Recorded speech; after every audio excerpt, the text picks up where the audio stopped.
The idea that medieval people slept poorly because they were primitive is comforting, but it's also wrong, and that's the mystery we start with.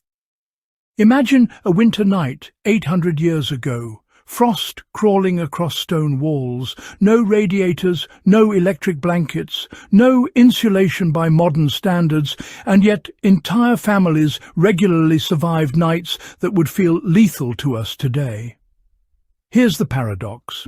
People with less technology often slept warmer than we do now. The secret wasn't toughness or luck, it was logic learned through necessity. Medieval sleep habits weren't accidental traditions, they were survival systems refined by failure, observation, and loss. If you went to bed wrong, you didn't just wake up uncomfortable, you might not wake up at all. So people adapted. They rethought what a bed was, where sleep happened, and who you slept beside. They treated night as an active battle, not a passive rest.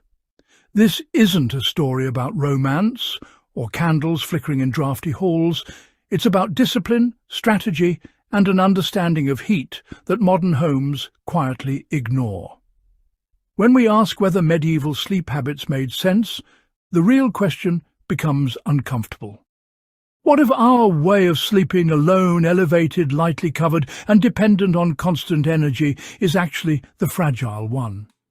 To understand that, we have to step back into a colder world where sleep was engineered, not assumed. To understand why medieval sleep habits worked, you have to understand the world that shaped them. Medieval Europe lived under a climate harsher than many regions experience today, with longer winters, poorer nutrition, and homes built from stone, timber, and earth. Heat was scarce. Fuel was labour-intensive to gather, and fire was dangerous as well as precious. Most people couldn't afford to keep flames burning all night, even if they wanted to. So sleep had to compensate for the cold, fireless hours.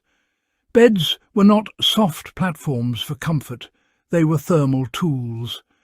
Sleeping low, close to the ground, but not on it, kept bodies within the warmest air layer of a room.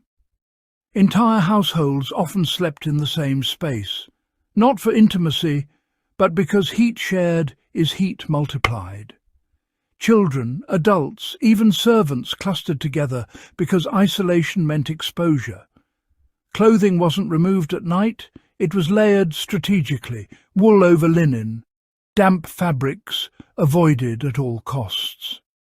Sleep schedules followed daylight and fire cycles, not personal preference. People went to bed earlier in winter to align rest with the last warmth of the hearth. These habits weren't cultural quirks, they were responses to environmental pressure. Over generations, families learned exactly how much covering, proximity and enclosure kept bodies alive until morning. Here's the clever part most people never learn. Medieval sleep was designed around controlling heat loss, not creating heat. Imagine your body as a small furnace that can only burn so much fuel overnight. The goal wasn't to warm the room, it was to trap what your body already produced. Straw mattresses weren't primitive, they were brilliant. Each hollow stalk trapped air, forming an insulating layer that reduced conductive heat loss to the floor. Wooden bed frames lifted sleepers away from stone, which acts as a massive heat sink. Curtains around beds weren't luxury, they created microclimates, reducing drafts and slowing convection. Wool blankets worked because wool retains warmth even when damp, unlike modern synthetics. Sleeping caps prevented heat loss through the head, one of the body's biggest thermal escape points.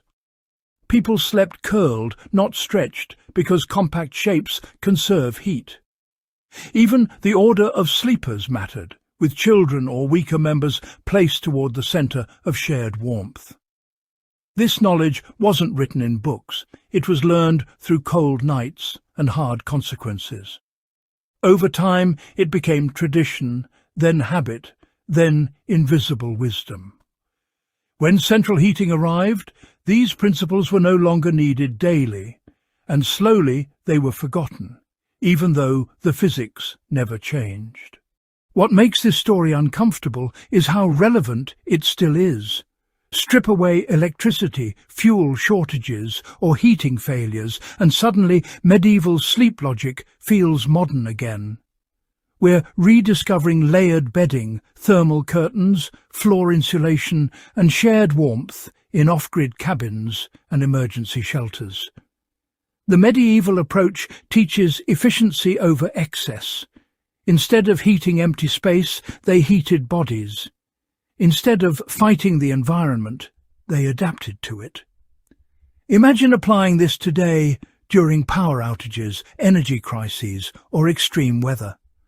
A single heated sleeping zone uses a fraction of the energy needed to warm an entire house. Modern design is slowly circling back with passive houses, insulated cores, and sleeping spaces designed for heat retention. Even the idea of seasonal sleep patterns is resurfacing as people realize winter rest doesn't need to mimic summer routines.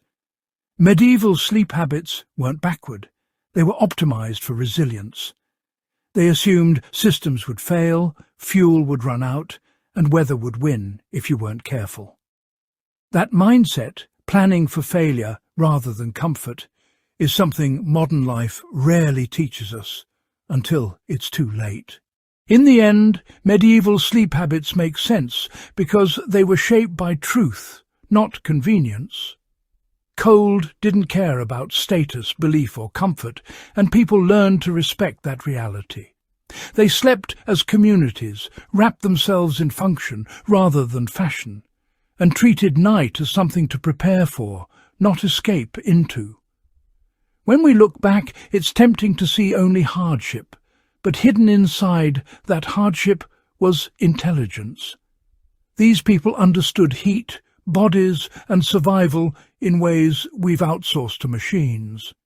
When those machines fail, the old logic suddenly feels powerful again.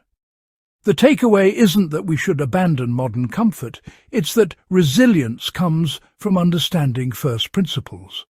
How heat moves, how bodies lose energy, how space can protect or punish you. Medieval sleep wasn't romantic, but it was honest. And in a world facing colder extremes and fragile systems, that honesty might matter more than ever. If this changed how you think about sleep, warmth, or survival, there's more forgotten logic waiting to be uncovered, and it's worth paying attention before the lights go out.